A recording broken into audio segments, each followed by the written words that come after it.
तर याच लोकसभा निवडणुकीच्या निकालाआधी नितीश कुमार सुद्धा मोदींची भेट घेणार आहेत आणि थोड्याच वेळात मोदींच्या निवासस्थानी ही बैठक होणार आहे।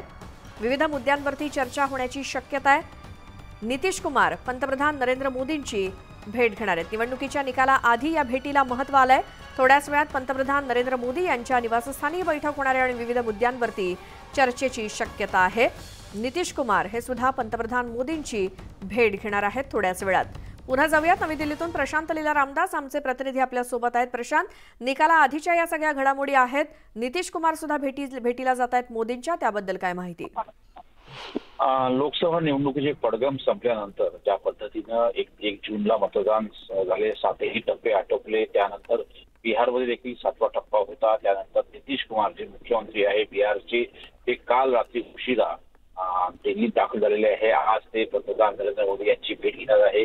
त्या पद्धतीनं भारतीय जनता पक्ष आणि जेडीयू जनता दल संयुक्त या दोघांनी मिळून लोकसभेच्या निवडणुकीत आघाडीनं निवडणूक लढलेली आहे। त्यानंतर काही महत्वाच्या घडामोडी होत आहे, त्या संदर्भात चर्चा करण्याकरता नितीश कुमार हे जे दाखल झालेले आहेत आणि होऊ शकतं आज त्याच्या या बैठकीनंतर काही महत्वपूर्ण घोषणा होण्याची देखील शक्यता व्यक्त केली जात आहे। प्रशांत, धन्यवाद या माहितीसाठी। तर नवी दिल्लीमध्ये या सगळ्या घडामोडी घडतायत लोकसभा निवडणुकीच्या निकालाच्या आधी। एकीकडे अमित शहा आणि जे पी नड्डा यांची बैठक सुरू आहे, तर दुसरीकडे नितीश कुमार हे सुद्धा पंतप्रधान मोदींच्या निवासस्थानी त्यांची भेट घेण्यासाठी जाणार आहेत। दुसरीकडे भाजपच्या सर्व प्रवक्त्यांना सुद्धा आज दिल्लीमध्ये काही सूचना दिल्या जाणार आहेत।